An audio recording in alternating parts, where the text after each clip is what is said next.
yourself. We'd love to see your faces. Welcome everyone who's already in the meeting room. Everyone's trickling in, so we're just doing greetings and thank you for joining us. If you could turn your cameras on, we would love to see your faces. Thanks for those who already have. We are expecting quite a crowd tonight, so we don't want to waste too much time and leave plenty of time for questions and answers and conversations. But welcome everyone. We're really pleased to have Heera and Lindsey, and then Anjali will join us in a few minutes from Feldman Architecture in San Francisco. So grateful for them to join us at 3:30 in the afternoon during a work day. Yes, thank you. Thank you for breaking into your day. Anjali's here just a second. Okay.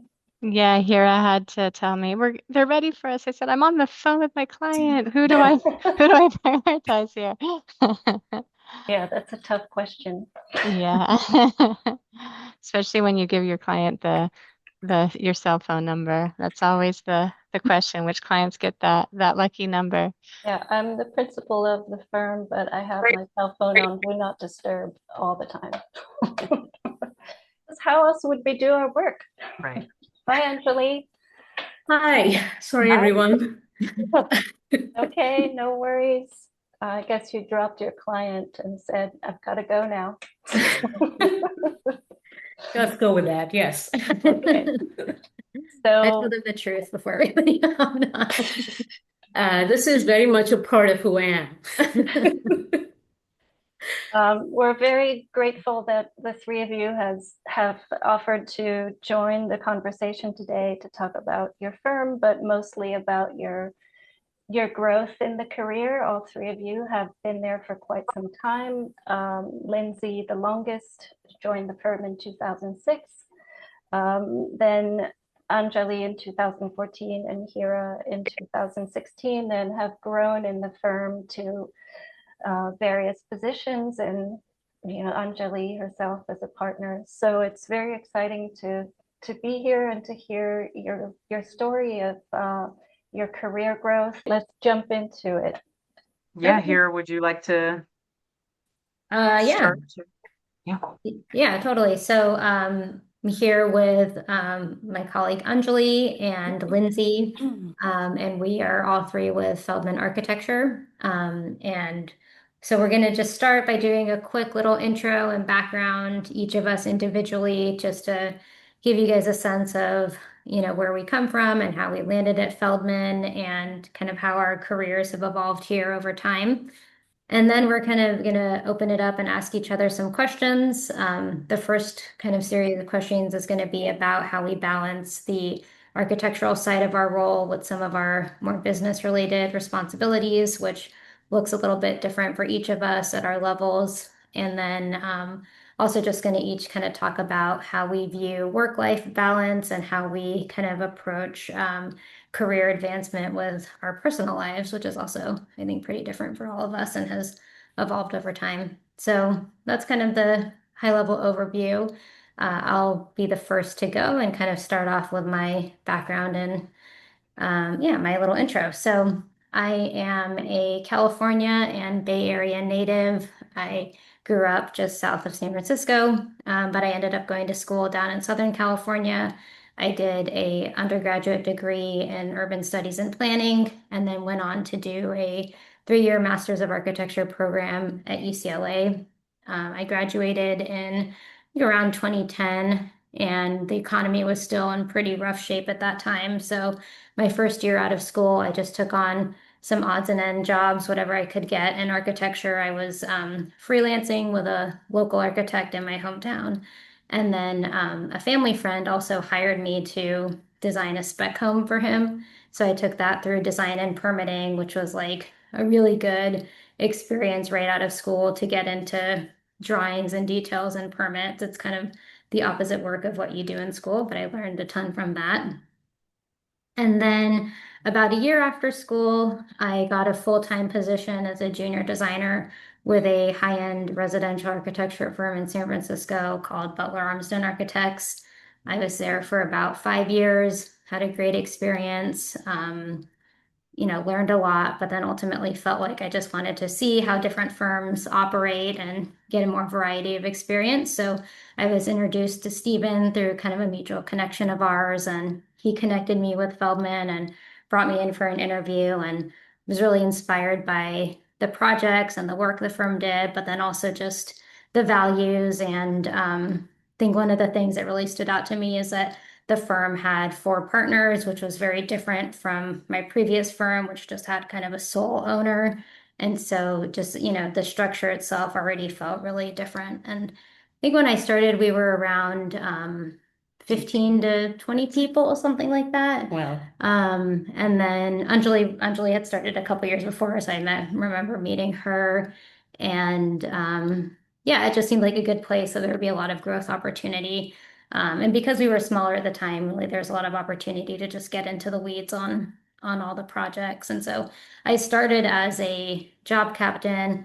I've been here for now 10 years. And so over those 10 years, I've kind of advanced to senior project manager, and then was also kind of awarded the associate and then senior associate title, which is something the firm kind of gives out as a way to just like recognize people's commitment to the company and commitment to projects and going above and beyond and just being a leader within the office. So we'll kind of touch on that, I think, when we talk about balancing architectural responsibilities with more the business side of operations. And I think just a little bit, about how my role has changed here over time, obviously as a job captain, just much more in the weeds with production and drawing and detailing. And then now as a project manager, a lot more oversight, kind of more client relationships, consultant relationships, managing budgets and schedules.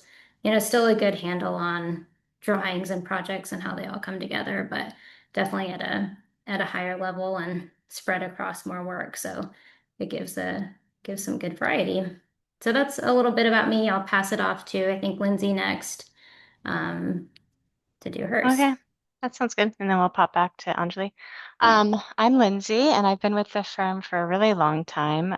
This will be my 20th year, I guess, is what someone was saying when they started 2006. So I'm from the Bay Area too, specifically Napa, which I guess we consider the Bay Area. I certainly did when I grew up, and went to college at Cal Poly. Now, they make you declare your major when you apply to school there. So I'd always thought when I was younger, architecture sounded fun. I didn't think too much of it. We had a family friend that was an architect. I certainly loved cool houses and good design. My parents' house was always just like immaculate and just like we would remodel, not remodel like big time, but just refresh and redecorate a lot. Like I went through the whole sponge paint on the walls in my bedroom and sunflower theme back in the early 90s. So, the having your house look good was always a forefront of mine. So I think that contributed to it.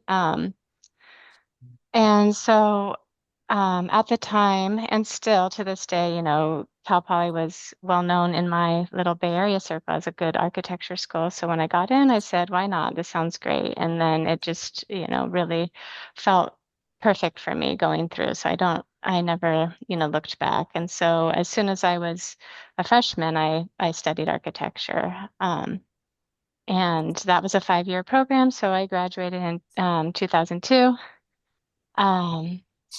And then I really just um, didn't think about getting a job when I was about to graduate, which was so silly. And so I kind of scrambled after graduation and landed just whatever job with a firm down south. I know I was going down south to Southern California, try that out for a while with friends, and then ended up at a firm in San Diego that I really loved the people, but the work was just like office buildings, which didn't resonate with me that much. What was that? Oh, that someone said something. And then I popped back up to the Bay Area, which I knew I was going to stay at. It was really just wanting to be around family. My sister started having kids, so I knew I wanted to be up here and not stay in Southern California. Um, and then found Feldman Architecture. And I'm sure I don't really quite remember. I was just looking for work and really admired the firm's work, which was 5 people at the time. And they had just recently gotten office space and out of Jonathan Feldman's basement. So it was like brand new hiring, like we had our first ground up building in Carmel, which was for his parents. So it was just like right in the beginning of the firm. I was the first woman who started there. We all had this small office space and shared a bathroom with the cafe laundromat downstairs. So it was just really rough and tumble. It was really fun, just to work that intimately with a small group. And I've definitely seen the firm grow because I don't know if anybody said, but we're between 35 and 40 people right now. So that's quite a difference. And what I saw from going from like small firm to large firm is going from like no process to now we are very processed focused. So Anjali and here are probably laughing because I still hold on to my true no process roots sometimes, but definitely do appreciate that there is definitely a need for wrangling of the troops and coming up with process when the firm is a lot larger than 5 people. So it's been really fun to see the different evolutions of, from 5 to even 15, what Heera said, and then 15 to where we are now. It's not that we are an army or anything, but we do um, need to have our ducks in a row and standards and everything in place, and that's fun.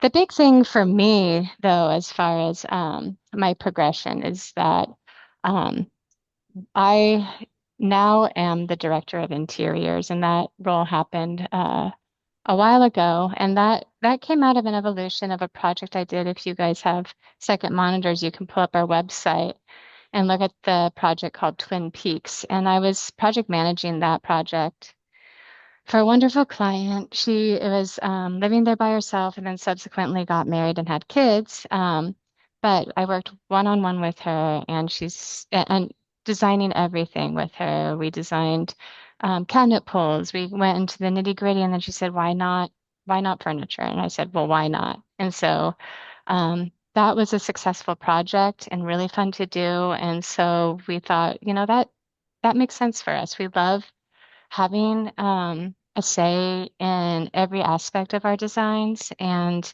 we love the collaboration. We love interiors. We want these projects to really sing. So we decided to offer that as a full service interior design firm within Feldman Architecture. We still work quite a bit with outside interior designers, and we like to do so, but we do offer that service for some of our existing clients, and it's really only with our existing clients. So I'm currently building a studio within our studio. Right now I have 3 staff members that are interior designers by practice. I'm a registered architect, so I'm learning from them a lot too, which has been fun. I don't know if anybody has experience in interior design, especially furniture, but it's a different world than architecture. And so it's been a challenge and really fun and just lovely to get into. Um, and I and on top of just having those projects that do have that interior design component, I do have my hand in all of our projects as far as helping with the space planning, the layout, and kind of doing a quality control look over our projects to make sure a sofa can fit, the lights, there's a wall for a light switch, there's a wall for a towel bar, all those sort of things. And yeah, so it's been fun, keeps me really busy.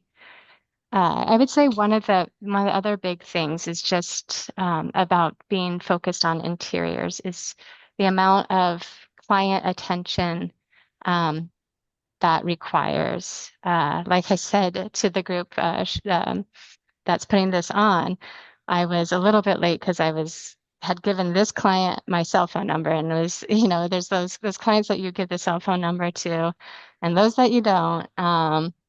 And sometimes you regret it, sometimes you don't. But I was on the call with her and just kind of saying, which one do I prioritize? I have to jump onto this thing, but I got to make sure my client's happy. So what I found is that clients really care in the residential world about interiors. I think the architecture scope can be harder to understand or harder to have an opinion on or a preconceived notion on. But almost everybody has purchased a sofa before. Everybody's used the kitchen. Everybody likes bathroom tile. So the opinions really come out. The hand-holding really comes out. And I am in person a lot with these clients on site, at showrooms, in the office, and that's something that is unexpected. And I think I'm well suited for it. I certainly like that part of it. And it's just a part of the evolution of my role here. And so I thought that was interesting, just to as a difference between maybe what some of the architects do to what our interior studio does. I'm going to mute myself and let Anjali take over because I can hear the rest of the office getting a little rowdy in the background.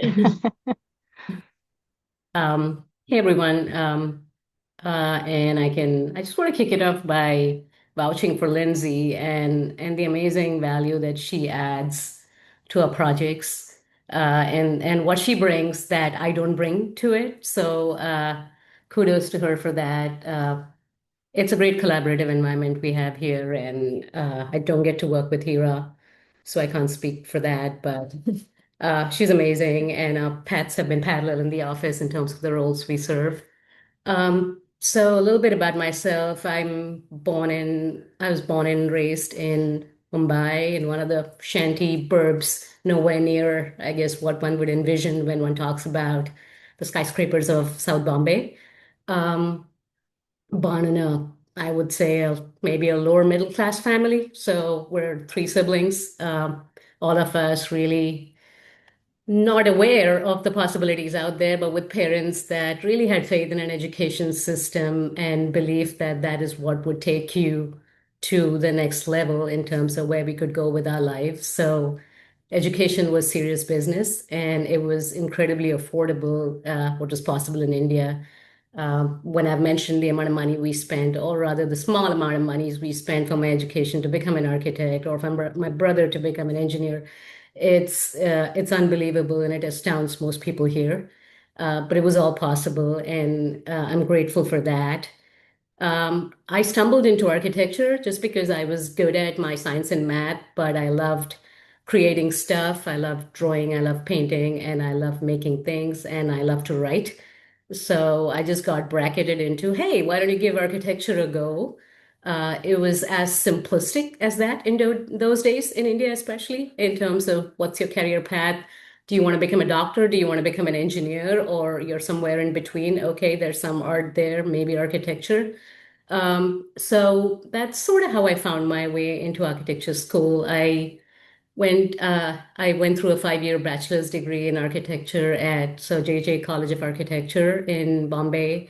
It's the oldest architecture school in the country. The nice thing was it was a bigger campus, which also had a lot of the fine arts students studying from the same facility. So there was a good amount of overlap in terms of what an architect does versus all the allied arts. That was amazing. It was also a bit of a shocker to switch to a subject, a vocation such as architecture, which is just so humanities focused, culture focused, from an education system that precedes it, which is really prescriptive. And anybody who's from India here knows what I'm talking about. You're just taught to think in a certain way, you know how to memorize things a certain way. So just learning to ask questions and to think for yourself is almost something that you have to acquire along the way once you get past your initial education. So architecture school was confusing as hell. Not to mention the fact that architecture is such a broad field, right? I mean, we're talking about everything from poetry to art to structural design to all sorts of really, really hard and technical stuff. So it was fun getting a glimpse of all of that in school. Uh, Dove into work right after I graduated. practiced for a firm in Bombay for 5 years. It was pretty, and the first couple of years were really underwhelming because the dominant scope of architecture in Bombay is a developer-based business where it's all about, developing apartment complexes, and it really is about the bottom line. So I was pretty dispirited by the whole experience. But the firm I worked with, they had they had a part of the firm that actually focused on, believe it or not, developing a software for architects, which really was not what AutoCAD was doing. AutoCAD was always about something for engineers and not for architects. So I actually switched gears because I got bored with the architectural developer stuff, and I switched gears to learning to write software and develop a software tool for architects. So that was my way of saying, okay, I'm here, I'm going to stay the course, and I'm going to explore what this brings. And everything was an opportunity to learn. So I stayed with them for, I think, a total of 5 years. I had a personal setback at the end of that 5 year window, and it was a good point for me to question, what am I doing? Is this what I want to be doing in my life? And what about architecture, brick and mortar? So started asking a few of those questions, and I just told myself I'm going to start over, and it's not going to be Bombay if that's not the place that gives me the opportunity to do something creative. So I moved to Bangalore, and I applied only to the best studios out there, even though I didn't have a portfolio of work to show for it. My work was trashy. And I just wrote a really long narrative pitching the fact that my best work is yet to come. Give me a chance because I'm here. I want to do it. And I'm putting myself out there. And everybody said no, except for one firm. And I ended up joining this 5-person studio. And uh, the person who runs the firm, he's my mentor for life. And he gave me a chance. He said, I give you 3 months and I give you X amount of rupees over 3 months. And if you don't put your money where your mouth is, you're out. So yeah, it was a ticking clock for 3 months where literally every night I'd go weep in my pillow. I'm like, shit, I screwed up again. I didn't get it right. But I really couldn't have picked a better environment because it was just such a shift in terms of day and night from what I'd experienced as by way of architecture practice in Bombay, from the studio environment that we actually were based out of a really beautifully designed home, an apartment that was designed by the architect himself. There was a one-on-one relation with clients. The studio designed homes, single family homes. There was always really beautiful, evocative music playing different times of the day. We were pulled into conversations where about books that were being read or about a literary piece that was being reviewed. So it really was an exposure to so much more than just the work. I was encouraged to just draw by hand, by trace, no CAD, nothing, and just keep sketching, keep coming up with ideas. So essentially, I mean, in a 3 month window, I finally managed to get a semblance of one good idea on my last week there.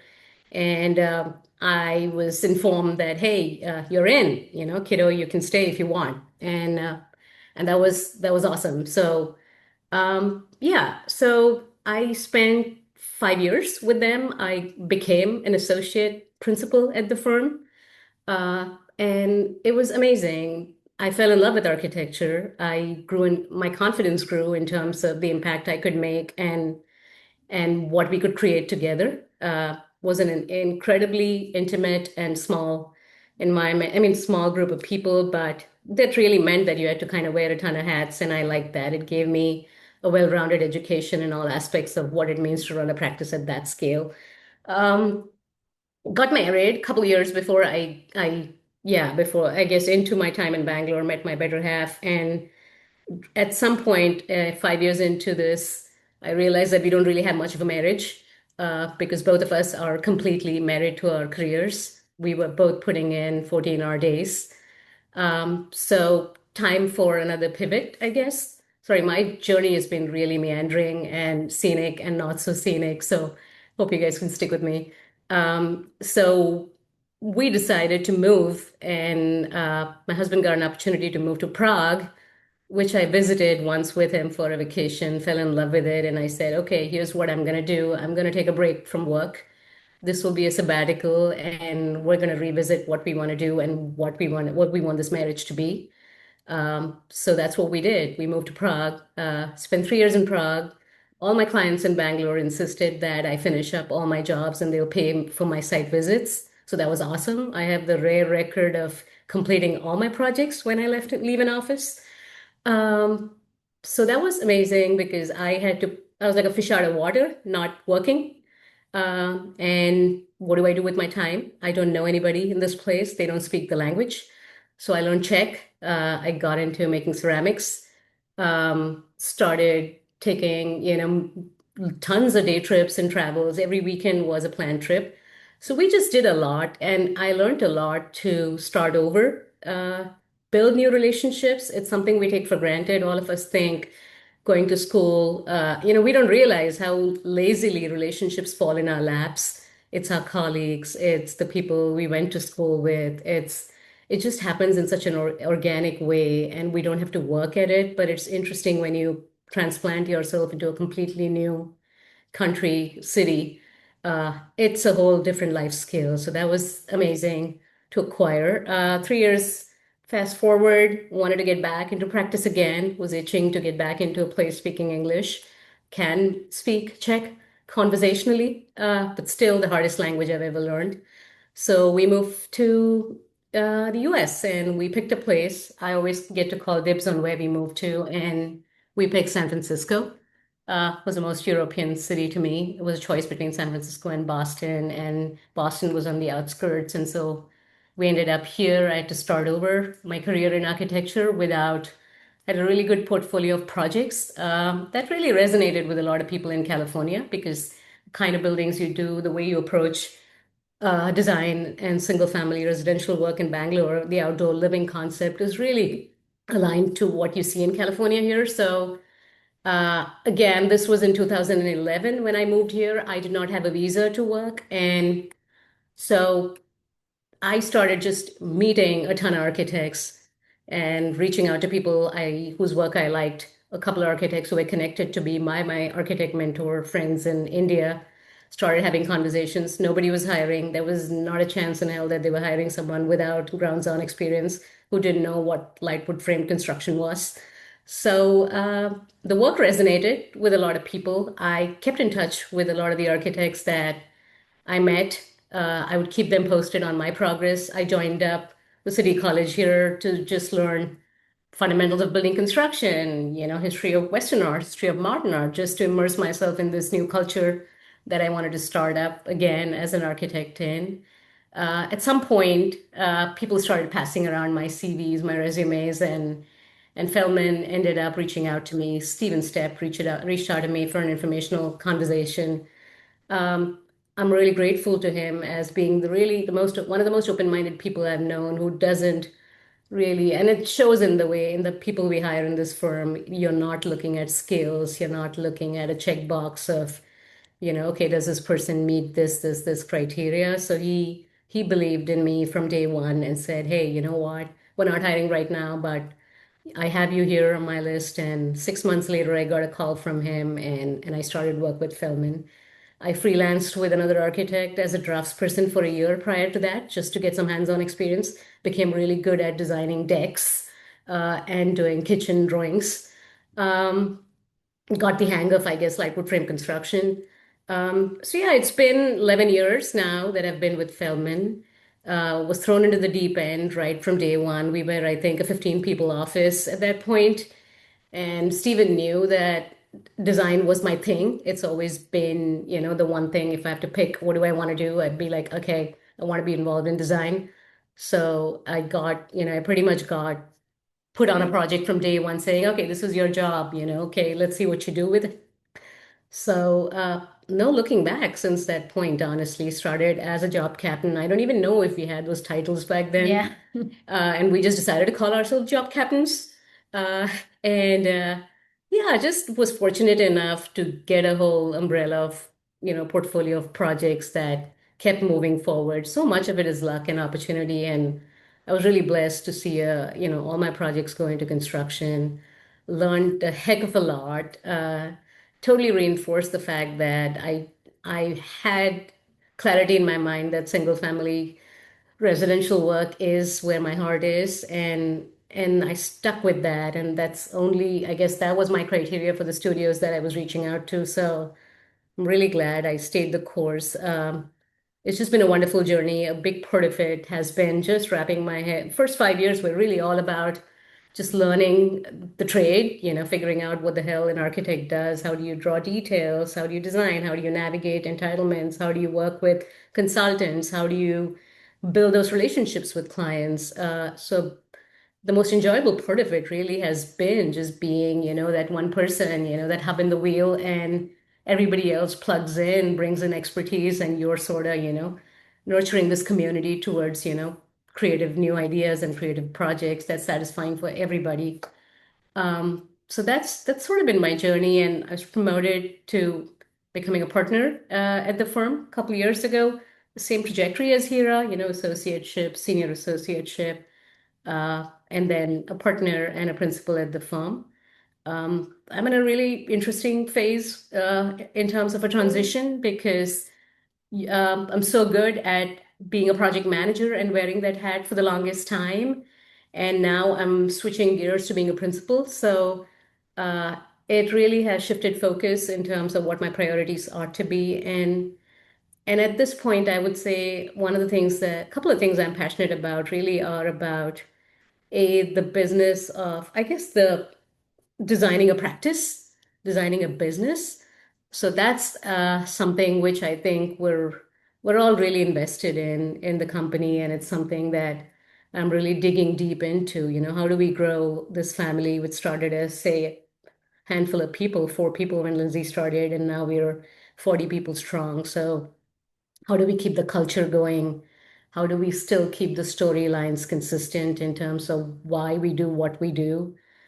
So a lot of those questions, how do we nurture all the amazing talent we have in this firm? What are their growth paths? How do we create opportunities for people that are really customized and honed to where they want to be, and the commitment and time that they've put into the firm, how do we reward them for that? How do we make sure we can tell everybody that the sky is the limit? So that's one big aspect of what I do on the operations front. I also happen to wear the hat of Director of Sustainability. So I started by saying that design was always a passion. And at some point, it just became, I don't want to sound weird about this, but it's just part of muscle memory now, to be able to produce good design, make good design decisions. But I think the most exciting overlay to that process is about looking at things from an ecological lens.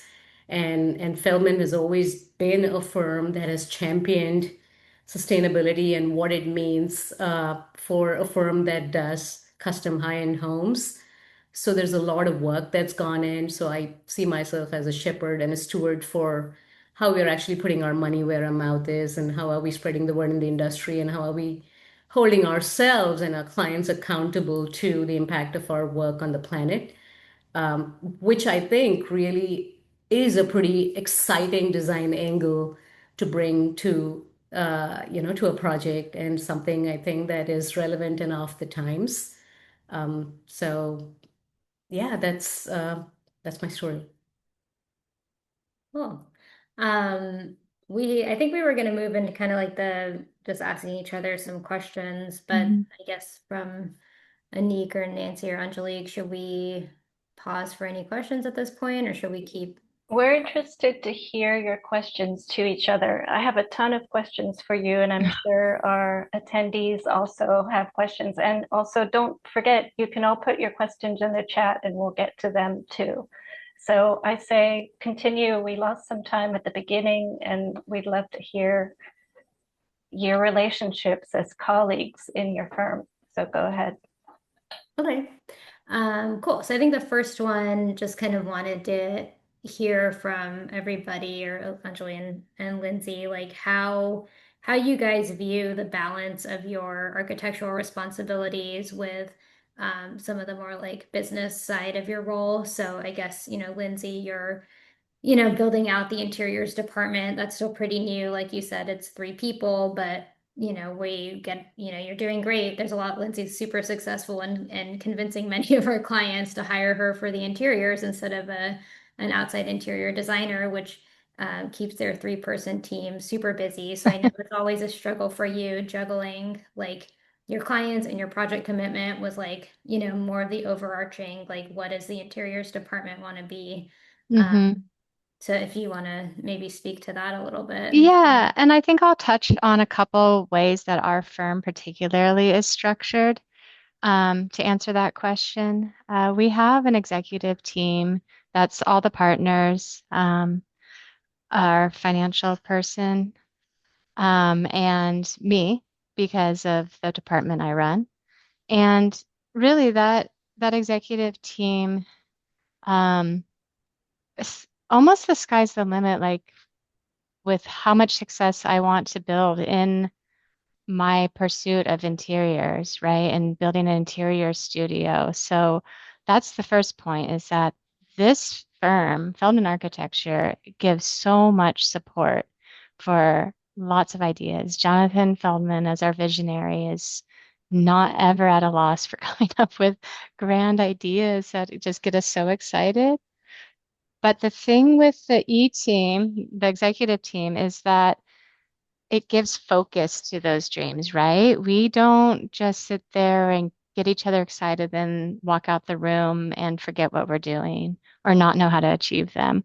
Everybody's super supportive, but we put parameters on what those dreams are. We block them out. We've adapted a business model that we run and we run tightly.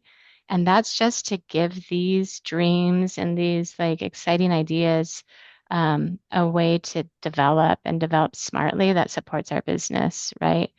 Um, One of the things that that business model lets the executive team do is identify issues or identify, um, we call even strengths, weaknesses, opportunities, threats, and talk about them and gives us tools to talk about them, solve them, push them ahead, promote them, things like that. And we've tried to use that business model trickling down to all aspects of staff and all the different little arrangements we have.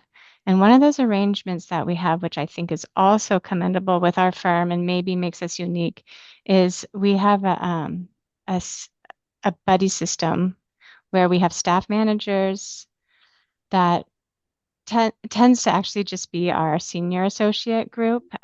Just it correlated that way, but some of our senior leadership mentors the rest of the staff. And so those are one-on-one relationships that we chat with those staff members. And it's not necessarily people we're working on or working with, but they have a place to talk about whatever it is, whether it's workload, banal stuff that happens weekly, workload, are you able to come into the office, those kind of like things to just like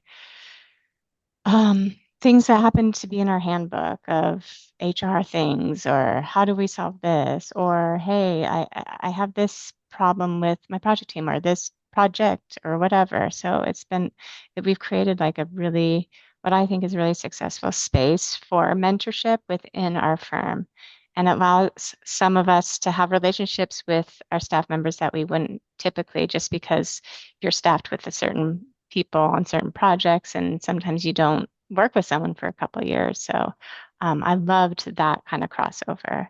So those are two things that kind of answered Heera's question, but I just wanted to highlight them as like really successful um, programs that we've established, or yeah, just structure that we've established in our firm. Yeah, cool. And I guess Anjali, your thoughts on that, just balancing. And if Anjali was promoted to partner 2 years ago, right? And so I know that's been like you said, a lot to navigate, transitioning from being more like the principal on a project from project manager and kind of establishing your voice and self in that role. So curious to kind of hear how that's evolved for you over the past couple years, and then also as like leading the director of sustainability, like how do you champion those efforts and help hold all of us in the office kind of accountable to that program? Sure. I guess, yeah, for me, I guess the first thing that comes top of my mind was a pretty early acute awareness when I was promoted to partner that anything that comes out of my mouth in the office space suddenly carries 10 times the impact or the weight. So, as radically candid as we encourage people, radical candor is a mantra in this office where we really expect people to speak their mind and give, honest feedback, constructive criticism. But for me, the biggest change really was to change that about myself in terms of really being calibrated about how I say something that I say when I speak in a team environment or in a bigger staff environment. So that was really challenging. And I can't say I'm particularly, yeah, over the hump on that one. I still end up saying things that I wish I'm like, oh gosh, I'm sure this bright-eyed new intern, he's probably taking it really badly, about something that came out of my mouth. So my way of dealing with it really is to build robust relationships where I just smother people with positivity at the same time, when you need to give them that bitter pill. It's all part of the big picture. So yeah, so that's the burden that I guess one wears as being, a partner or an owner of a firm. You're the same person, but suddenly the way you're viewed changes quite a bit. Um, in terms of, yeah, I think I did not have, even though the firm's really good, the E team has always been good at giving the rest of the office, especially the next tier of leadership, enough exposure to certain aspects of the business. It was only when I kind of crossed over to the other side, you really get an exposure to the whole array of, human resources, finances, biz dev, communications, all of these other departments that really are not part of the core work that we've had the luxury of focusing on. We just were totally blissfully happy with the project work, which really, is satisfying and joyful. So it feels like it is appropriate that when you are running a firm and you're owning a firm, that you educate yourself in all these other aspects of the firm. So for me, it was always about, I raise my hand whenever somebody asks about who wants to do this. My coda has always been raise your hand, you're it. And that's essentially been my journey here. They needed somebody to support business development, and I said, okay, I'm it. I knew nothing about what the hell needed to be done, and I became a person who was managing biz dev during the pandemic, and I had to have hard conversations with people that would call for kitchen remodels and projects that we wouldn't typically take on, and I had to convince them that we were a good fit for it. So really was, a way to test, those skills. So just learning the art of, interacting with people, bringing in business, having those conversations, networking, building a community of people, all of those were things that were new to me. After biz dev, again, I mean, my sustainability just kind became something uh, that became a pet project because I was thrust in a project where the clients really had wanted us to go with the most stringent aspirational vision for what this home could look like. It's a project called Curveball that you'll see on our website. And I had to educate myself and say, okay, there is expertise in the office, but obviously I need to be one of the people that really know what we're talking about here. So it's really been learning on the job on a lot of fronts. And eventually, when you can't unsee certain things once you go through these journeys. So I got a certification with Living Futures to become a Living Future accredited professional.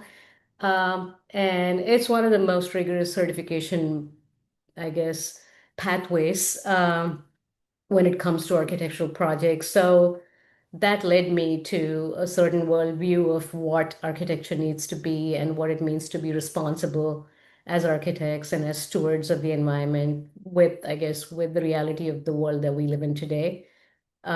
Which eventually, when I transitioned to being a partner, we were always clear that that was a position, the director of sustainability position was something we wanted it to be a hat that a principal wears, just so that it's clear that that's a priority for Feldman and that's how seriously we take it. So that's how I fell upon that role. And again, like all the other hats I've worn, it really is about cramming, learning stuff behind the scenes, showing up, exposing things you know, exposing things you don't know, asking questions more than knowing the answers. And it's been really satisfying, and it's been pretty amazing because there is an inherent passion in the office. There was always a value alignment on this aspect of practice. So and we actually get all these really incredible, talented, fresh graduates who already are aligned with the cause. So it has taken very little to energize them, and to see that type of attention and importance given to this aspect of our work from the top down is pretty significant for the rest of the office and for what we are viewed as outside the firm. So yeah, I still very much experience an imposter syndrome with most of the hats I wear. It's real, but at the same time, I do take every small win and celebrate it in private or in public and give myself a pat on the back. So that's really been an attitude that's served me better, that, hey, look back, I did that, so I can do this. So a hunger for just getting better and being informed about whatever the hell one comes out of one's mouth is really what keeps me going. And essentially, I think never getting into a comfort zone. Your architecture never lets you get comfortable with anything. Otherwise, something's wrong. So you're always learning. You're always being asked a new question, and we got to be okay with that. And that's fine. So.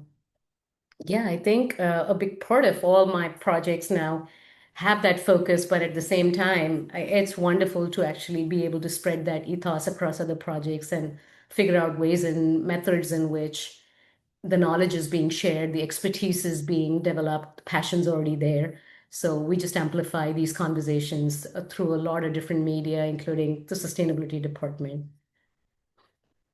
Yeah, I think one thing you guys kind of both alluded to that I just want to highlight with your career paths is like, and I think just generally within our office, and I've learned for myself, is that it's, I think, really important to be a self-advocate and advocate for the types of projects you want to work on, advocate for the type of role you want to take on in the office. I know, Lindsey, you've done a lot with that, with building out interiors and kind of focusing so transitioning from architecture more to that side. And Anjali is like probably the number one self-advocate. Like the projects that she kind of pushed to take on and the leadership roles that she's kind of created, it didn't just happen by circumstance, and I think even for myself, like getting to where I'm at, which isn't, I'm a little bit more junior in my career compared to Anjali and Lindsey, but I think it just wanted to highlight that, like advocating for yourself and what you want, saying this is the position I want, saying these are the types of responsibilities I want, saying these are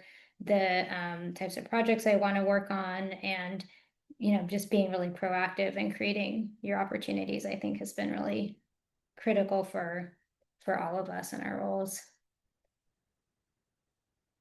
Heera, do you want to speak to the one thing we haven't talked about is our CSR commitments? Yeah. So I guess for me, like as some of the things I've been kind of taking on and championing in the office outside of architecture, I think, architecture and my project work is probably still 75% of what I do. And then 25% of it goes toward some of the things Lindsey was talking about with like being a staff manager and being an advocate and mentor for staff, being around the senior associate and part of the senior leadership team. And then part of it too is kind of our office's corporate social responsibility efforts, which I've been involved in. And so that started in 2020. It was a kind of group that we created for justice, equity, diversity, and inclusion in response to the Black Lives Matter movement that came about in 2020.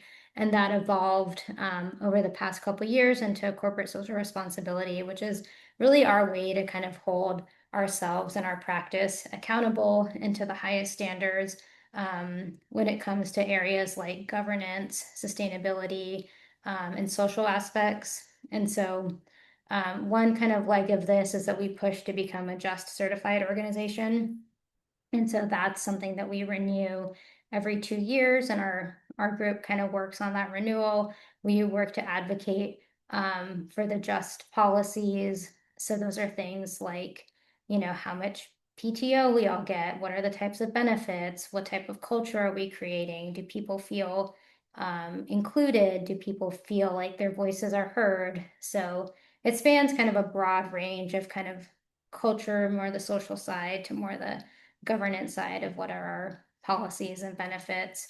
And I guess also let me just ask this, but yeah, we still take on pro bono work, which is another thing I'm personally really passionate about. We dedicate 1% of our time every year toward pro bono projects and try to find, just mission driven, value aligned nonprofits and organizations that we can partner with. So locally, we've worked with San Francisco Community Health Center, Playworks. We're starting a new project for an organization called Missy. So, and then there's just been some smaller ones or more feasibility ones along the way, but that's kind of a nice counterpoint and balance to the, super high-end architecture work that we do for the 1%, to then be able to give back to and organizations that need it and make sure that everybody gets good design and deserves good design. So it's kind of nice to be able to balance, I think, all these different avenues in the firm.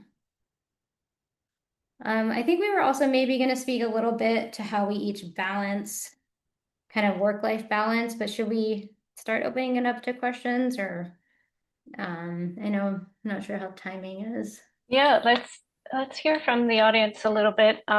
Most of you who have registered, we noticed, are mid-career professionals, and then some of you are more senior in senior roles, and some more entrance level professionals. But it's just a treat to hear from 3 women who have been in one firm for so long, and given such a broad view of their growth and career before and now in Feldman Architecture. So I'm sure you all have tons of questions. Does somebody want to lead in the audience who's got a burning question? We'll give you, unmute yourself or raise a hand. Otherwise, we have tons of questions too, and we can lead the conversation. I do have questions. I had the chance of visiting Feldman when I was a student, so I have seen your studio space, and I think I've seen Anjali speak at that time. And I want to ask, like, I'm more entry to junior level in my career right now, and I know the business side of it and a lot of managing of it because we work as a very small firm and we all wear like different hats. And now that I've started to get into more leadership and business roles in the architecture firm, and I'm very interested in it, do you think it's still important to go through all the steps as a junior architect, mid architect, associate, partner to go to that business side and a principal side? Or a person can get enough experience in architecture and switch to that one side? Like, has that thing happened? Because I haven't seen a lot of it. I'll take you. Well, I mean, I think it's an interesting question. I do think to some degree, we've talked about this in the office, like architecture is in some ways like I don't know, that's maybe not the most politically correct way to put it, but like an old person's game. Like to be really successful, like you learn so much along the way, I think, with each role and each project. And I think when earlier on, there's so many things you don't know what you don't know. And so I think the more experience you get at every level, you kind of build more knowledge, build more confidence, and also just I think because it's such a broad profession and projects are quite complex, like you just learn technically so much more along the way. So I do think there's merit too in within like within each role and kind of really embracing what that has to offer, because that sort of informs what you take, I think, to the next level to some degree. That being said, I think people probably could really just dive in the deep end and pick it all up on the back end also. Like I don't know that there's one prescribed way or another. Thank you. Anybody else wants to chime in, Anjali or Lindsey? I do have kind of a similar question to kind of expand on that subject. All three of you, you've grown in the firm in very different ways, but you've been there for a long time, and you spoke about, you know, first starting at Feldman and managing projects, and then being in leadership positions in various ways and managing the firm. Do you remember when you look back whether it was one moment that this shift happened, or how did it happen for you individually? I think in the benefit of somebody who's incoming, who might say, well, what does that look like? How does it happen? Is it a gradual thing? Is it a moment? Is it maybe, as you were saying, asking for it because you knew that's what you wanted, speaking up? How did it happen for you guys? You want me to? Yeah, go ahead. I mean, I would say for me, I've always felt like, except for, tangential moves like the business side of things, but when it came to a lot of things to do with the core work, um, with design and with project work, I always felt like when I walked in and asked for the next thing, I knew that I was already doing the next thing, and I was just asking to make it official, if you will. So I guess the approach that's always worked is even if somebody tells you, okay, this is your corner of the universe within this project, don't be limited by that. Just do the best you can, stretch your wings, and it gets noticed. And people are always open and happy about folks that want to do, that want to go over and beyond, that want to excel. So that's in general been something that's worked for me, where I'm like, hey, I'm already managing this project, so why am I a job captain? I'm running this job. Or, so it really is about don't limit yourself to what you think you're allowed to do and not allowed to do.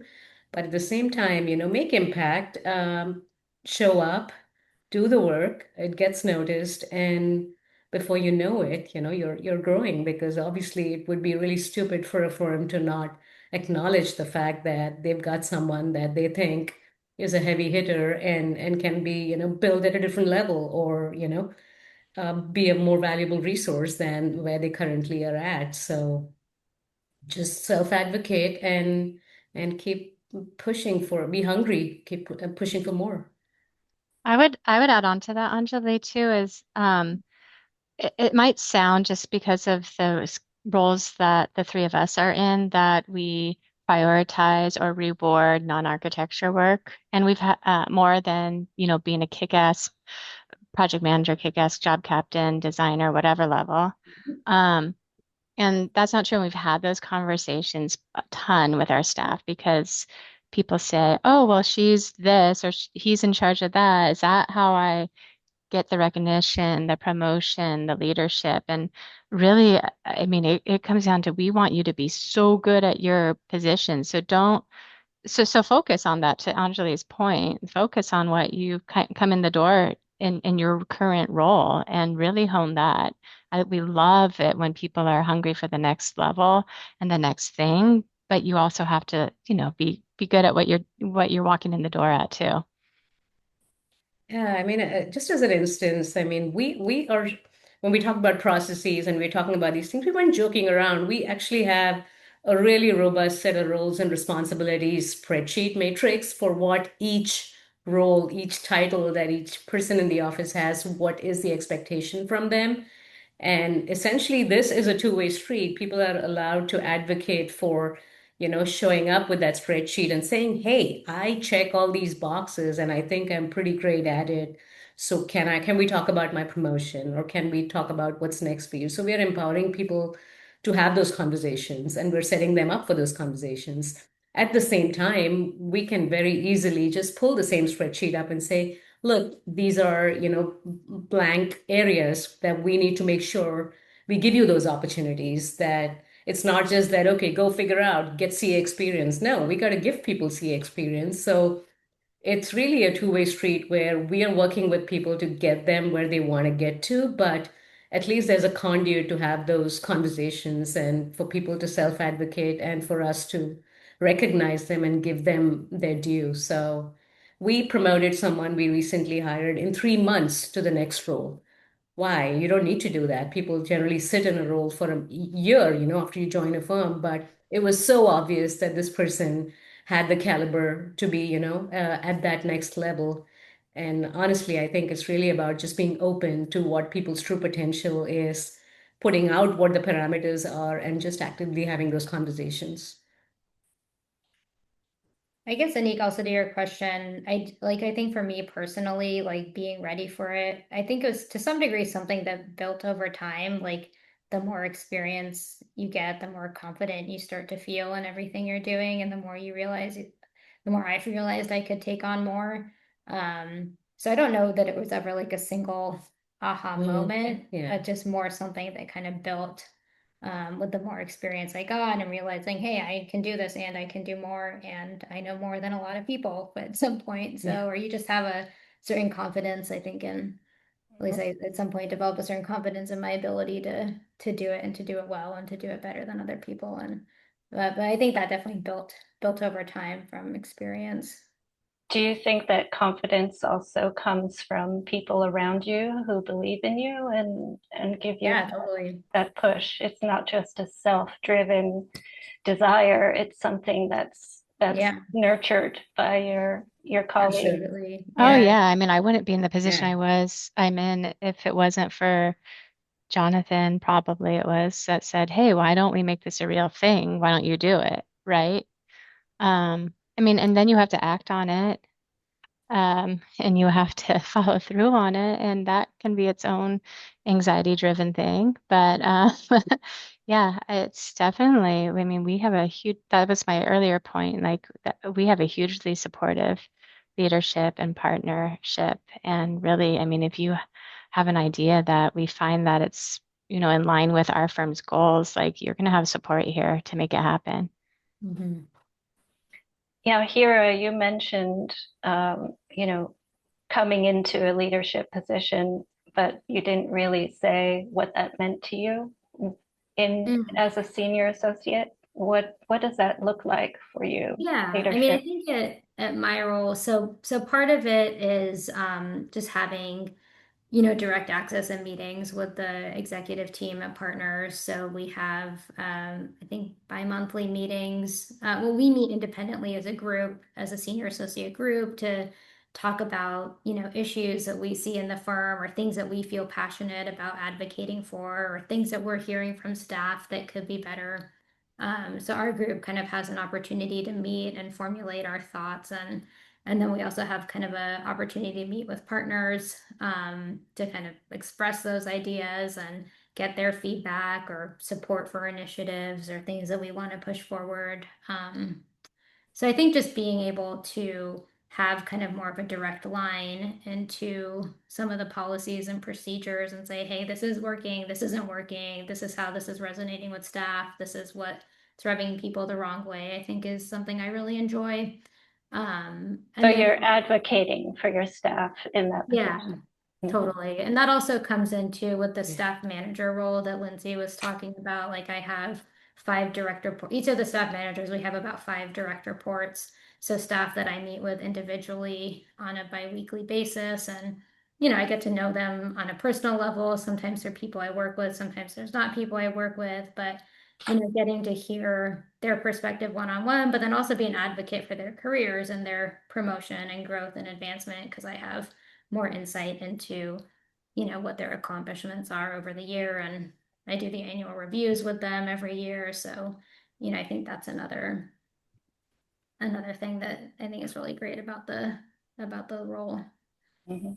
So I'd like to offer an observation, and it's from the perspective of being almost 40 years into my career, which is that in a firm like yours, from what I'm absorbing from all of your presentations, everybody's rowing in the same direction towards the execution of great buildings. And whether it's sitting on a drafting desk, operating a CAD program, or doing business development or mentoring, all of these things happen in support of executing great buildings. It's finding the work, it's mentoring the team.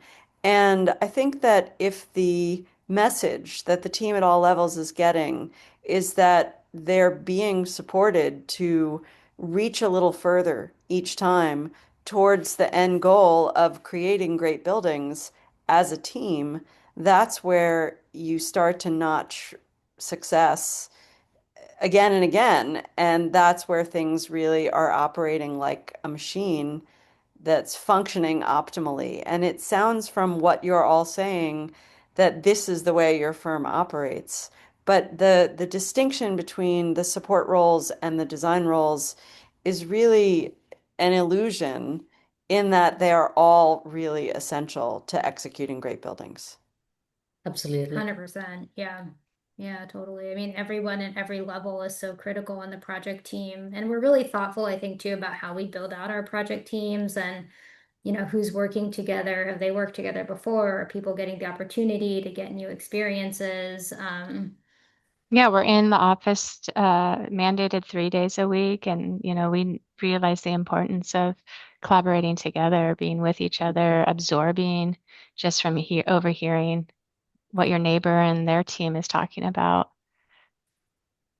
Well, and not everybody wants to work like that, but the people who don't want to work like that probably will be better off in a firm that's different than yours. Yeah, and I want to touch on something that Heera started with is that one of the reasons she joined us is because it was four partners and not just one overarching. And that's one thing that I saw change over the last 19, 20 years is going from something that was not a diplomacy to something that's a diplomacy, but or something that was a diplomacy to something that is like diplomacy, but with some direction and it's not like everybody gets what they necessarily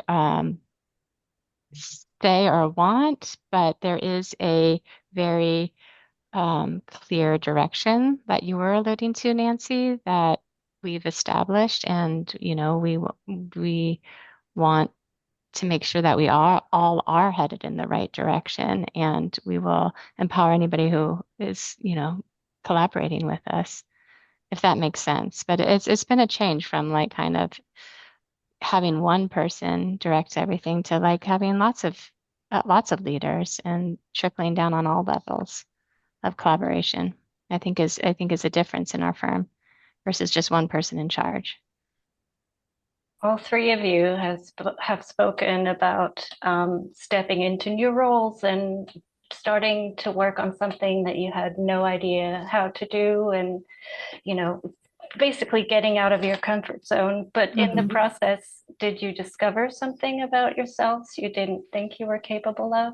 My guess is yes, but I'm curious to hear what you discovered that you hadn't considered you were capable of before. I know. Yeah. That takes some self-reflection. Yeah. I guess like for me, just really feeling confident in building client relationships and getting clients to trust me as the expert. And that, I think because of where we live in the Bay Area, we have a lot of tech clients. We have a lot of clients that are used to being the most knowledgeable person in the room about any given subject. We have a lot of clients that like to get in to all of the details and ask a lot of questions and like really understand the building in and out. And so I think just like getting to a point where it feels like, no, this is my profession and I actually know more than you about this and you should trust me and here's why. And kind of, I think that's something that's really new for me. Like maybe even just within the past year, I think kind of feeling stronger in my voice and ability to guide clients and not, I think previously I was more of like, well, they're the client, they're paying, we should just give them what they want because this is what they're asking for and it's their house, but just really trying to shift that mindset to more like, no, you hired us to guide you and help you discover something that maybe you didn't think of before. Or so I think that's been, I think, a big moment for me just more recently. Yeah, and I think Lindsay spoke about that too in her role as interior designer, Yeah. and the relationships with the clients are completely different. They're Yeah. asking you to be their confidant and their friend, whereas Yeah. you're the architect, you're just to serve them.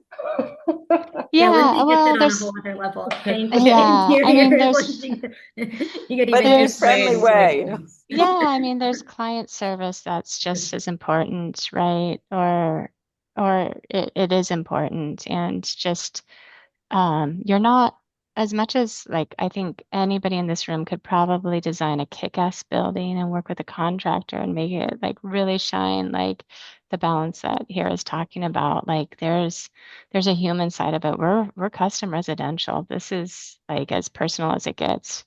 And you have to navigate um, a couple that has different opinions. You have to navigate the most expensive thing they're ever going to spend money on.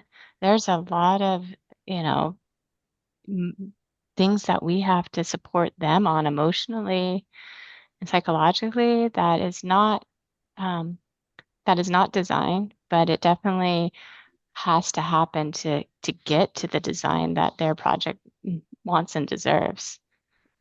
Does anyone here feel like they have something to contribute but are too shy to speak up, in a client meeting or with your boss, or, you have thoughts and you're an introvert or you're too shy to speak up, or, somebody else in the room says it instead and you're like, darn, I should have spoken up.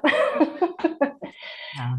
Yeah. That speaks to the question that's kind of been burning in my mind that I'd love to hear, and just like unpacking the how of some of this. Like, you talk about, knowing your stuff, of course, and advocating for yourself, but not only just in terms of, potentially rising in the ranks in the firm and growing with it, but then also being the leader of the team and engaging with the client. I would love to hear the how of the skills that you cultivate and that you kind of try and mentor into your colleagues, your younger colleagues, to give them the confidence to approach a client or to be a better collaborator or a better leader, whether it's a style of communication or how you listen or how you take notes and how you listen, but just certain skills in addition to being a great designer and knowing the details.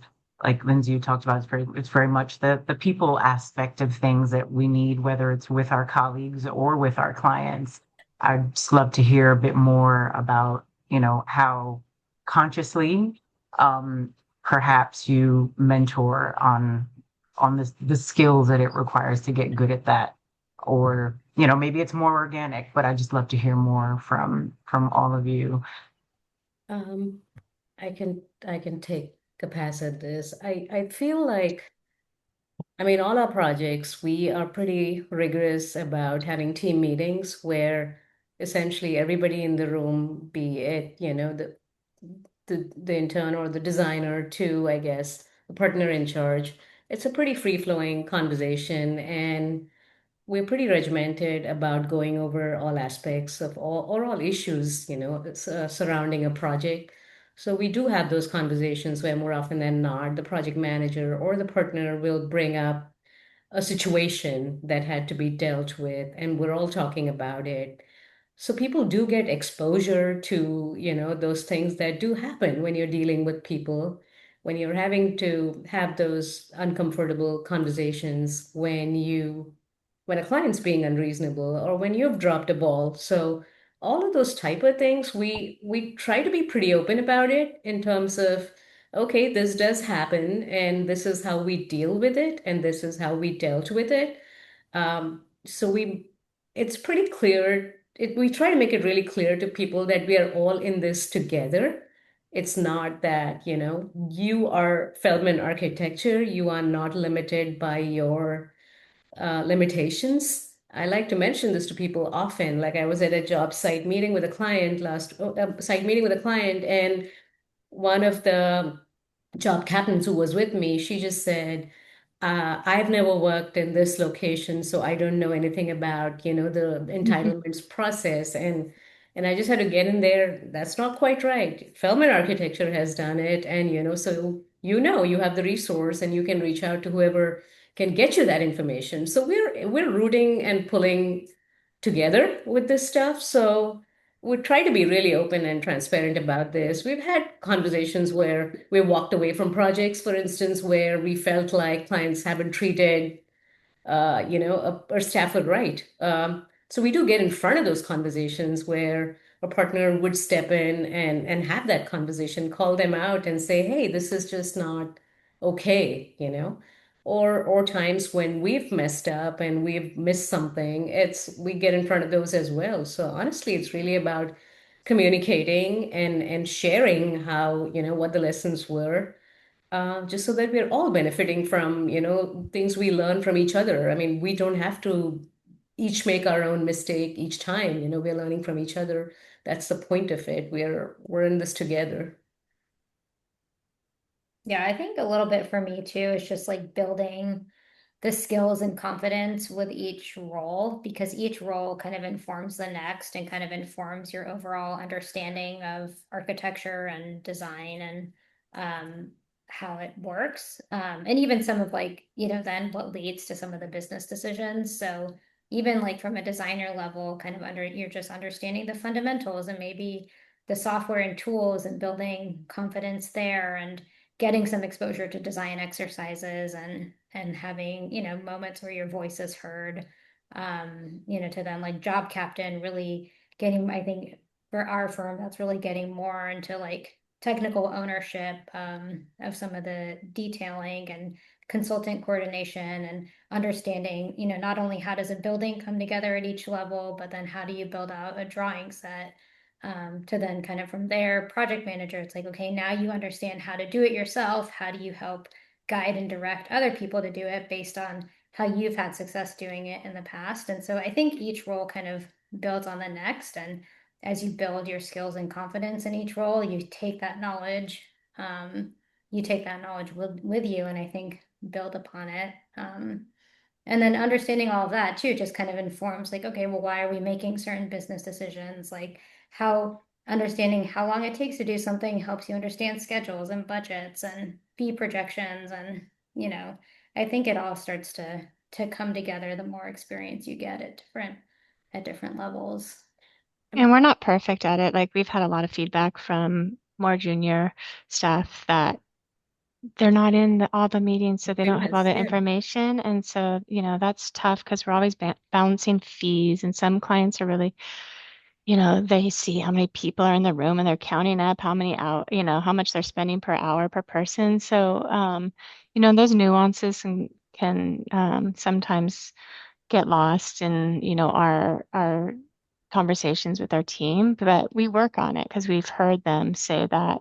And so we're really consciously trying to close that feedback loop, um, grab a junior person to go to the job site with us, get them in the meeting as much as we think is fair to the client. Sometimes, we do different tactics where it's like, okay, this is like half billable or whatever. There's like plenty of things that we do, but the point is we're not perfect at it, but we're conscious of it. I mean, it's pretty clear and out there as a message that we want everybody to keep growing as, well-rounded architects. We want people to be exposed to all aspects of being an architect. And there's an acute awareness of that, and which empowers people to just raise their hand and say, hey, I'm just been in this one space forever. Can I get another opportunity? Or I'd like to work with so and so person. I've always wanted to work with so and so. And so it's all about being open and transparent with communications. And I think the structure of the staff managers or all the support systems we have set up for people really allows for those conversations to come through and carry over to people that eventually have a say in making those decisions. Yeah, a lot of the people who registered were curious about the mentorship aspect. Obviously, at Feldman, there's a very strong mentorship support within the firm formally. But for those who may not be in a firm like yours, do you have any advice to give them about how to seek out membership and how to, you know? I was going to say a couple things about that actually in relationship to other questions. One is still within a firm, but one thing we do is we have you've heard us mention the different roles that we've established. So we have designer, which is the first role, and then you get promoted to job captain, then it goes project manager, and then partner, principal, I guess would be on the, anyway, those are in a nutshell our roles. And so we have, I think it's monthly meetings. The designers all get together and chat and mentor each other, bring up issues that they're having or questions they have or whatever, things, discussion points, and same with the job captain, same with the project manager, same with the partners. And so that's a really nice mentorship. And then we all get together and kind of promote sort of one of these talking points to have other discussions where we then split into groups of every role. Like there'll be a group with a partner, a project manager, a job captain, a designer in it, and kind of discuss those like amongst the roles. And I think that's a really successful, I'm kind of describing it poorly, but that's a really successful mentorship opportunity in our office where you kind of can talk the same language as the person that's in the same role as you, and then see how other people that you work with that make up the team are dealing with it or solving it or give you advice about. And it's not all problems. I'm just using that as easy example. And I guess at that point, it's like you Yeah. can't be mentored by people at your own level. So I think oftentimes when That's you think of right. mentorship, it's like trying to find somebody above you, like a top down. Mm-hmm. But I think the point Lindsay's making is like, even just connecting with your peers and talking about Yeah. your role and how other people are handling things can be, I think, a really approachable way and have Yeah. a lot So of value. I'd like to add a comment here just to say that one of our original intentions was to do more active mentoring in this forum. And we've had a few people reach out over the years, but I just want to make it clear that we are always happy to take those calls. Mm. And we're Mm-hmm. also always happy to direct people to prior speakers, mentors, to bounce ideas off them or to ask questions or to brainstorm situations because the peers may not be within your own firm and therefore they may not be explicitly familiar with the exact thing that you're Mm-hmm. dealing with, but they certainly will have a good deal of familiarity in a general sense. And, that's kind of the point. Part of the Mm-hmm. mentoring experience is asking. And, maybe we don't do a good enough job in making it clear that people are welcome to ask, but please do ask us because it's kind of why we're all here. Yeah, thank you, Nancy. I know you Sure. have to leave, so I have a couple more minutes, so I'm just going to hang back. but Norm had a question in the chat. Norm, do you want to ask your question in person since you're still here? I think it's a great one. Or, All right, yeah. yes, I'm And still if you wouldn't here. mind, turn on your camera. We'd love to see you. Full disclosure, Norm works with us. Yeah, he arrived at his But it destination. wasn't planned. Excellent.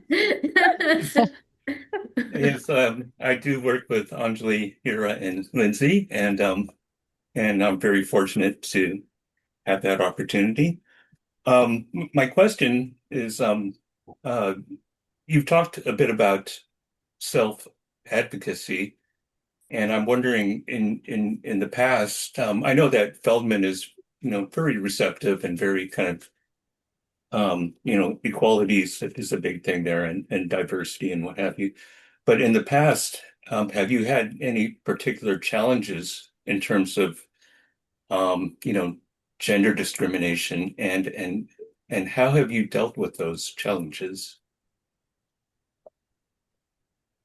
I guess gender discrimination, I don't know that I've ever anything got it. specific has happened, but I can't tell you the number of times that I'm either the only woman in the room or the only person of color in the room, and I'm with a group of all white men and trying to, establish yourself as I am the senior project manager, I am the boss, like you need to listen to me, or, even Norm is one of our senior technical advisors, and we have another one, Jeff.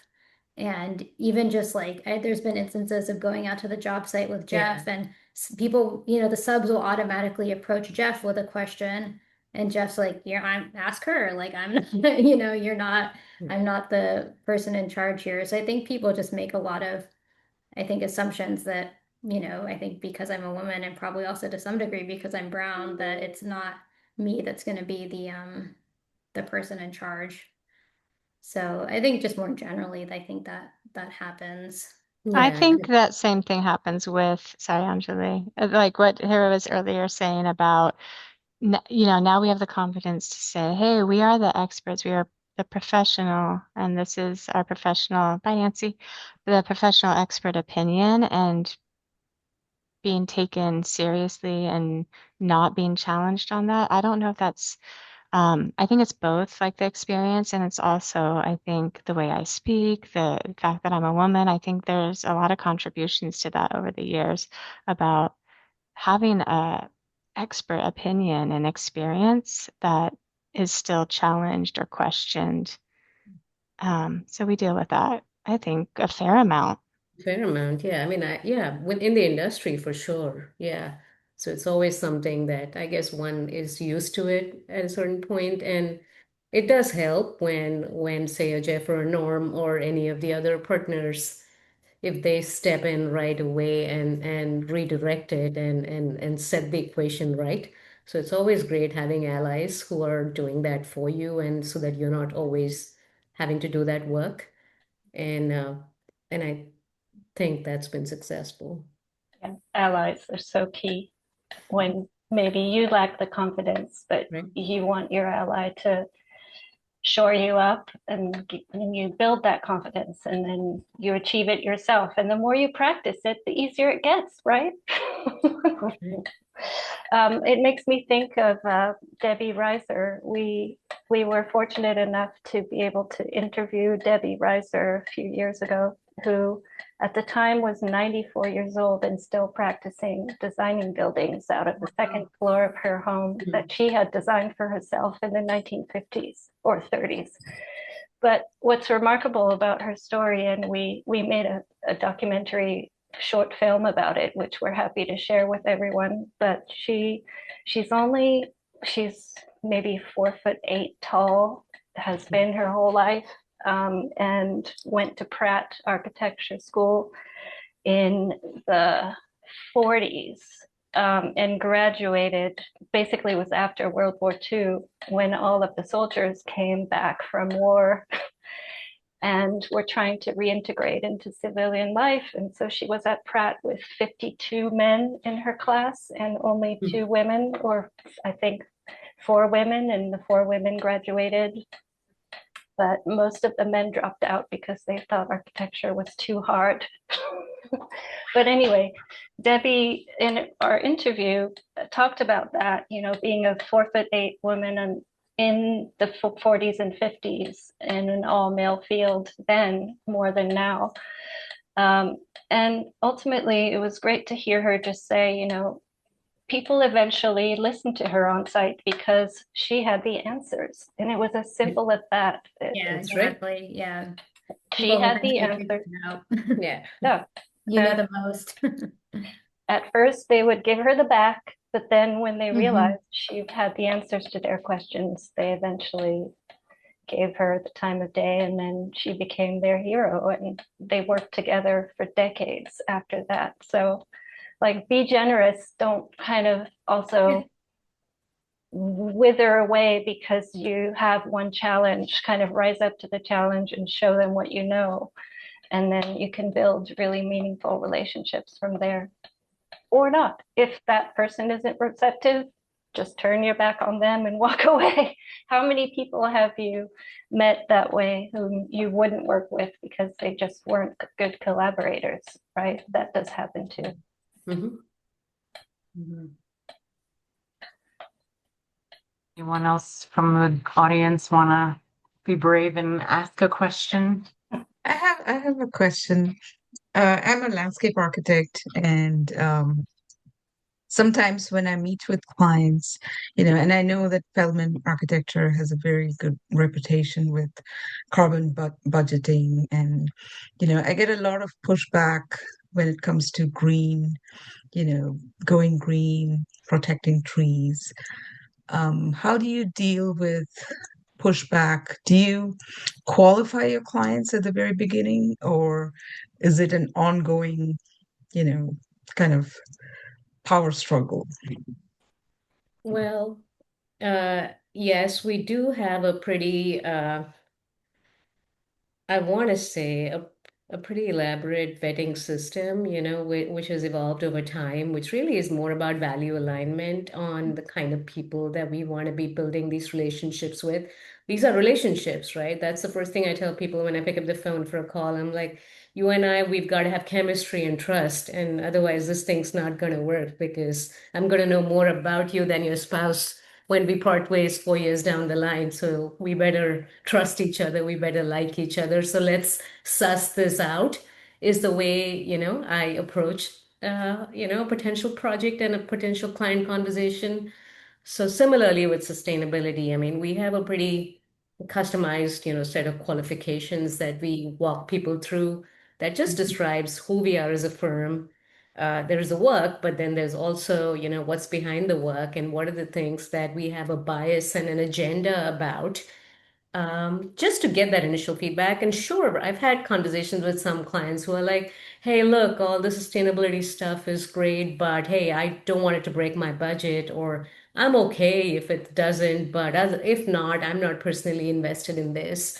So, yeah, we don't want to be dictators. We want to be, I mean, a big part of, I think, being an architect is you are educating people along the way on so many things, right? Most people, especially the kind that we work with, homeowners, have never designed a home before. They don't have any clue about what goes into the process, who's affected upstream and downstream. So I think it really is about having a nuanced conversation on the why behind a certain worldview or a position. It's not about being prescriptive. So we have those conversations. And of course, at the end of the day, if a client has a budget, I think it's irresponsible, no matter what, to just ignore that and say, I have an agenda and I'm pushing for it. So the onus is on you to, kind of encompass a solution that meets the client's constraints, your biases, and then still come up with something that both of you feel good about. And the thing we're realizing more and more with all things sustainability is it's not a zero-sum game. It's not a checklist. We keep having those conversations. I know Hira and I have had some conversations where she's had clients who have just been like, no, I don't care about this stuff. I don't care. And there was a point at which she had a similar such conversation, and she was like, I want to advocate for this. The contractor's pushing for this, but I know this is a client who doesn't care. And I think the conversation we had, and here, correct me, was she didn't care about that one thing, but don't write her off, and make a value judgment on this is how she feels on all things green. No, just keep having the conversation, bring it up each time, and you don't know what's going to stick. If there's even a single win to be had, let's give it a chance. And sure enough, with that particular thing, that client was actually passionate about it. She was like, no, I don't want no PVC in my house. And I'm with you. We can push back on the contractor from using this type of roofing versus that type of roofing membrane, right? So, Yeah, I was gonna say that. I was gonna say like not. Well, I think of kind of accepting that we're not going to win every battle. We're yeah. not going to get every single item on the checklist in there, but if we can get some of them in there, that's a victory. And I think we're also kind of learning like what are the bigger levers and what has the bigger impact, and trying to push for those bigger things more over some of the smaller things to make sure at least those get incorporated. So I think just kind of taking the small victories when you get them, and Yeah, I mean, honestly, like it's about being able to defend the whys and having a fair conversation about it and then arriving at a path forward. Yeah. That happens with a lot of things, not even just sustainability is you Right. have to pivot how you approach your client. I do that plenty of times. Like, oh, I see that they're overwhelmed with me giving them all the choices for the house. Now I need to just focus. We're just going to talk door handles today. We're going to just talk tile tomorrow. Like, you just sometimes have to pivot for each client is so different in our world of custom residential. So it's a lot of what Anjali said, stopping and reevaluating how you're approaching that project with that particular client. Mhm. Yeah, that's Raised true. hands. Lena, you had your hand up first. Go for it. Hi, thank you so much for your presentations. My question is also related to sustainability, and it is, are you concentrated more on operational or embodied carbon when you work on your projects, or maybe both? Both. I would say our bigger focus pivoted to embodied carbon at least 4 years ago at minimum, because we realized that's really where the impact is, and that's really the silent killer, if you will. So that's what we had to educate ourselves on. What does it mean to be able to track it in the context of design, in the context of decisions we're making, how to educate ourselves on what are the right kind of materials and products, what are the impacts on, when you're starting to have conversations about circularity, about waste, about end of life, what happens when your building goes away, or, are you talking about disassembly? So it's just uh, that is the meat of where things are at, because I think operationally, I think we are at a point where um, it's it's solved that you can design high performance buildings where the buildings are as efficient as they can be in terms of how you design it passively, as well as how you detail your building envelope and all of that, right? So it starts with reducing operational energy, your operational energy requirements in the first place. It always starts with that. And then, of course, supplementing with renewables if you need to. Um, so that feels like it's an important piece, but it definitely feels like something that the industry has, completely got on board with, and it's viable, and it's a given for, I think, 99% of our clients at this point, because it's an easier case to make, even from I guess, from a benefits and from an investment perspective for clients. So Well, I think we're lucky too living in California, because there's a lot of state laws that kind of that enforce incentivize it. I mean, incentivize it's it. changing maybe, but Going all yes. electric, is becoming more normal, when Yeah. even 5 years ago there was still a lot of push for gas on projects. So But no, I think the meaty problem is the embodied carbon, and wrapping our head around how that ties into what we design and build. Right. Yeah. One more tiny question, if you will. Sure. What was the most interesting or maybe unexpected bio-based material which you used in your project? Maybe like straw. I wish I wish we could use more of those type of products. It's just not something that's gained traction enough in California, and especially with our seismic constraints. So Mhm. a lot of these are still bleeding edge for us. We always keep an eye out for, the most innovative products out there. Hemp is something that feels really promising. And I mean, we just had a presentation. You'll see one on our blog post where we just tasked everyone to just report back on what's the most innovative thing that's out there. And a lot of the ideas that came up were bio-based solutions, but cork is one that I'm really excited by, and I'm actively pushing to use it in one of my projects. And it does multiple things. I mean, the carbon impact is incredible. The story behind cork is even more powerful than, say, a lot of the other FSC harvested wood, because with cork, you're not even taking a tree down, you're just stripping the bark. Um, Doubles up as insulation as well as finish. So there's just a really compelling idea there. And Europe leaned into cork ages ago, and some of the oldest buildings in Europe are cork-clad buildings. So it's still relatively new to, I guess, to the North American continent. But it's something that I'm hoping to specify in one of my projects right now. Mhm. Thank you. Sure. Tina. Hi. So I just graduated in May, so pretty Yeah. new out there. But fortunately got a opportunity in facade restoration, but considering switching back into more of a traditional architecture path. And I'm just curious about how how you stay on the path and kind of trust the process during the transition, and then how did you guys kind of like navigate through that transition while, for instance, if you're taking an odd job or like um or just in general, how do you find the next opportunity and then kind of follow through the path? Yeah, I mean, I guess in terms of finding the next opportunity, I think when you get into the industry, just building connections, and going to industry events and getting to know the consultant team and the subcontractors and contractors, just really, I think, immersing yourself in that. Because those are connections that might lead to future opportunities. Like they might know someone, they might be able to make an introduction.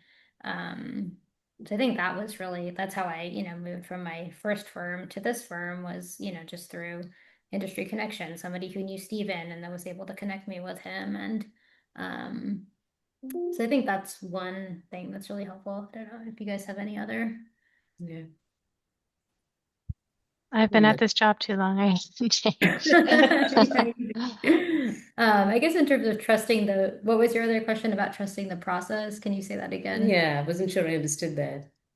Um, I think it's more so I was because recently just the job market is not doing well, and then like talking to the peers and everything, and Yeah. then just knowing about um let me rephrase this, it sounds weird, but I guess navigating through uncertainty, and then maybe knowing when is the like what is the right opportunity, and then sort of like in that process still being actively like, let's say, should should we like keep on doing competition, or if there's other ways that we can sort of like stay active, and then um yeah. Yeah, I mean, I can speak a little bit to that. When I graduated in 2010, the economy was still in a pretty rough spot and it was hard to get a job. And so I just took what I could get and I took like a couple different jobs. Like I was freelancing with a local architect and I grew up in Palo Alto. So it was just like a one-man shop in Palo Alto and I just kind of apprenticed with him for a little bit. I fortunately was able to connect with a family friend who had me do this spec home, which was not a glamorous project by any means. It was really, bare bones, rough and tumble, but it was just kind of taking whatever opportunity I could get. And then in the meantime, like I replied to so many job openings, like sent my resume to so many different firms, had a handful of interviews, and that whole process of finding a full-time position took a year before I finally landed somewhere. But it was a full year of like reaching out Yeah. and trying to get people to respond to me and getting in for interviews. And each interview like allowed me to practice so that by the time I got to the interview for the job I really wanted, I was good at interviews because interviewing in itself is like a skill. So I think just like putting yourself out there as much as possible, but then in the meantime, just being open to opportunities even if they don't seem that glamorous, it's still something to get you some experience and your foot in the door a little bit. Yeah, I mean, it's really about being really flexible and open to anything that's out there because you're at such an early stage in your career that any experience is going to be so valuable. It's going to shape who you're going to eventually become. And I can't overemphasize the significance of, being a part of a community, building those relationships, because at the end of the day, people show up for you, people will do things for you because, you've built that trust and that, yeah, and that relationship. So just be part of a community, keep showing up. Somebody takes notice. Thank you. Well, we're coming up to the end of our time here and people are leaving, but maybe we could just ask you one closing question. You've been in your careers for so long, and you've grown in Feldman Architecture, and maybe this is a hard question to answer, but if you looked back at your younger self, what would you say to yourself not to worry so much about? Can I go first? Yeah, please. So I've had so many points in my career because I've had like literally 4 pivots. I've always wondered hey, should I have just stayed, in Bangalore? I would have inherited the firm. I have I have people I've mentored their kids when in my time there, and they all run successful firms. Um, so all the pivots that I've taken, I've really wondered, if it were a more straight line, would that have been, or should that have been the path? Should I have just stayed the course? Should I have done things differently? And have I been envious about, oh gosh, I could have been that, and I just walked away from that. So yeah, you look back and you always ask those questions, but from where I stand today, I just feel like I would tell my younger self, like, you're going to get to where you're going to get to, because you're walking nonstop. So that's really all that matters, and as long as you're clear on your direction, you're fine. Don't count the steps is the way I see it. I can go. I'll touch on something that I'm surprised we haven't touched on with a room full of women is having children. I have a 13-year-old and a 15-year-old. And I was the first person in our office to have children because it was only 5 people, 4 of them being men. Well, maybe there was one other woman yeah. Anyway, so I had to pave the way. And I was fine with it. I mean, I loved our firm. I felt supported. But I think what I would tell that younger self is don't feel like because you have this other thing that is hugely important that's taking you away from work, whether it's just, I mean, time really, that you're less than in your job at that point. Like, and also I would tell myself to advocate for myself a little bit more. I mean, I took a big pause in my career because of it. And I don't think I noticed that in it because I was so grateful to have time with my children and everything, and I wouldn't have switched that, but it was more of just like you were saying, and just like don't worry about it, but also be a little bit more confident about it and a little bit more advocate for who you are and who you remain in that during that Yeah, I time. think mine Great is one, Lindsay. Yeah. interestingly kind of similar to both of yours. Is that not to worry, tell myself not to worry so much about, walking such a linear path or that always having to succeed in every aspect of my life at every moment. Because I think I'm I have a daughter also, and just kind of realizing that, the totality of my life will have different chapters and different priorities at different points in that life. And I think hopefully by the time I get to the end of it, I've accomplished everything that I want to accomplish, but that's not going to all happen for me at the exact same time, and that there's different things that I'm going to prioritize at different phases. Early on, I was like really focused on getting licensed and getting that out of the way, and like, moving from one level to the next, and then, getting married, having a child, and, it all just depending on where you are at life, different things are different priorities. And I think that's okay that, you're not always going to have to be a rock star at everything all at once. Yeah, I think be kinder to yourself is something I think we all will Yeah. get on board with, because we are our harshest critics, I feel. We just hold ourselves to such a impossible standard. It's sort of something we carry as a burden, I think, as women. And yeah, and I would do that differently. Well, thank you so much for your warmth, your candor, for sharing so much about your path and your growth in the firm and about the firm and yourselves. I really apologize for the Zoom bomb we had earlier. We lost some precious minutes with you, but we got through it today. So thank you all for joining us. And with Anjali? us, yeah.